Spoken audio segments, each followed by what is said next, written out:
కుమారుడైన యేసు ప్రభు ఒక ప్రణాళిక వేసుకుంటున్నారు. మనం ఒక ఇల్లు కట్టాలనుకున్నప్పుడు ఏం చేస్తాం? దాని ముందు ఒక ఇంజనీరింగ్ తీసుకొచ్చి ఒక ప్లాన్ ఇస్తాం. తర్వాత ప్రియులారా, ఎవరైనా బైబిల్ కూడా చెప్తుంది, ఎవరైనా గోపురం కట్టాలంటే ఆ గోపురానికి ఏం కావాలి అన్ని ఏం చేయాలి? ముందు సమకూర్చుకోవాలి. ఇటుక, కంకర, తాపి మేస్త్రి అన్ని సమకూర్చుకోవాలి.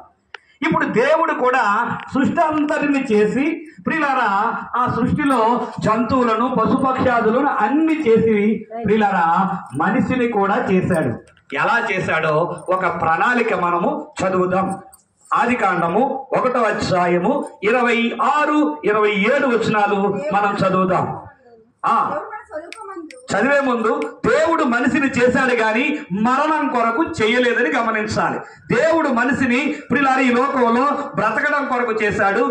లేకపోతే ఏలికగా, అంటే సృష్టి అంతటిని ఏలికగా ఏలడానికి చేశాడు. అంతేకాదు ఇర్మియా గ్రంథంలో, యెషయా గ్రంథంలో రాయబడినట్లుగా దేవుని మహిమ కొరకు మనిషిని చేశాడు. ఎందుకు మనిషిని చేశాడని ఎవరైనా అడిగితే ఒక్క మాటలో చెప్పాలంటే దేవుణ్ణి మహిమపరచాలి. మనం ఇంతవరకు పాటలు పాడడం, లేకపోతే ప్రార్థన చేస్తున్నాం, వాక్యం చదవటం. మనిషిని దేవుడు ఎందుకు చేశాడంటే దేవుని మహిమ కొరకు మనిషిని చేశాడు. చదువుదాం. దేవుడు మన స్వరూపమందు, దేవుడు మన అంటే అక్కడ ఏకపదం కాదు, అది బహుపదం. మన అంటే ఏంటండి? ఏకపదం కాదు, బహుపదం. తండ్రి కుమారుడు ఒక ఆలోచన చేసుకుంటున్నారు, ఒక ప్రణాళిక చేసుకుంటున్నారు. ఎవరి గురించి? మానవుణ్ణి ఎలాగ నిర్మిద్దామా అని ప్లాన్ వేసుకుంటున్నారు, అక్కడ ప్రణాళిక వేసుకుంటున్నారు. చదువుదాం. మన స్వరూపమందు మన పోలిక చొప్పున నరులను చేయుదము. తండ్రి అయిన దేవుని పోలికలో, కుమారుడైన యేసుక్రీస్తు పోలికలో ఒక నరుని మనం చేద్దాం. మన స్వరూపంలో, మన పోలికలో ఒక మానవుణ్ణి సృష్టిద్దాం అని అనుకున్నారు. ప్రియులారా, వారు సముద్రపు చేపలను, ఇప్పుడు 2వ అధ్యాయం 7వ వచనం చదవండి.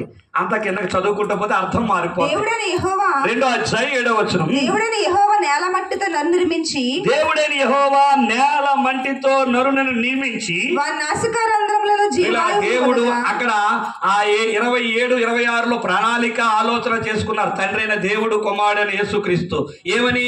నరుని నిర్మిద్దాం, నరుని తయారు చేద్దాం. ఎవరి పోలికలు అంటే తండ్రి అయిన దేవుని పోలికలోను, కుమారుడైన యేసుక్రీస్తు పోలికలో అనుకుని ఇప్పుడు ఆ ప్రణాళిక ఏం చేశారు? 1వ అధ్యాయంలో ప్రణాళిక వేసుకున్నారు, 2వ అధ్యాయంలో నిర్మించారు. ఎలా నిర్మించారు? నేల మట్టితో నన్ను నిర్మించి. ప్రియులారా, మనిషిని ప్రియులారా చాలా ఉన్నాయి, అవన్నీ నేను చెప్పను. డార్విన్ అన్నాడు మనిషి కోతి నుంచి వచ్చాడు అన్నాడు. ఇంకొక ఆయన అన్నాడు శాస్త్రవేత్త, పెద్ద అణుబాంబు పేలింది, అణుబాంబు పేలి విస్ఫోటనంలోంచి, గ్రహ పేలికలోంచి మనిషి వచ్చాడని ఒక ఆయన చెప్పాడు. అవన్నీ నాకు తెలియదు కానీ బైబిల్ చదువుతున్నారు, మీరు బైబిల్ చదవండి. మా విశ్వాస ప్రామాణికం బైబిల్.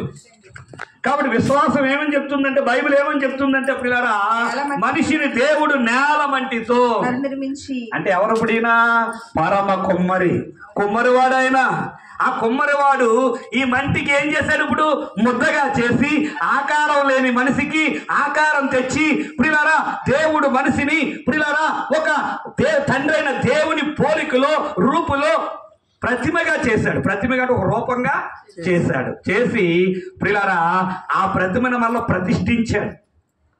ఇదంతా వీధిలో అయిపోయింది. గుళ్ళో అయితే ఇంకా బాగా చెప్తున్నారు. దేవుని స్తోత్రం కలుగునే కాక. మనం ఏదైనా ప్రియుల లోకంలో ఒక విగ్రహం తెచ్చినప్పుడు దానికి ప్రాణ జీవ ప్రతిష్ఠ చేస్తారు. అలా చేశాడు మనిషిని దేవుడు. దేవునికి స్తోత్రం కలుగునే కాక. అలా మనిషిని మంటి ముద్దగా చేసి దేవుని పోలికలో, దేవుని రూపులో ప్రియుల మానవుని చేసి మరలా జీవవాయువును ఊదగా మనిషి జీవాత్మ ఆయను, అంటే ప్రాణ ప్రతిష్ఠ చేశాడు దేవుడు. మనిషి అంత గొప్పవాడండి. హల్లెలూయా. సృష్టిలోన మనిషి బ్రతుకు శ్రేష్టము కాదా? సృష్టిలోన మనిషి బ్రతుకు శ్రేష్టము కాదా? ఇంటికి పాడుకోండి.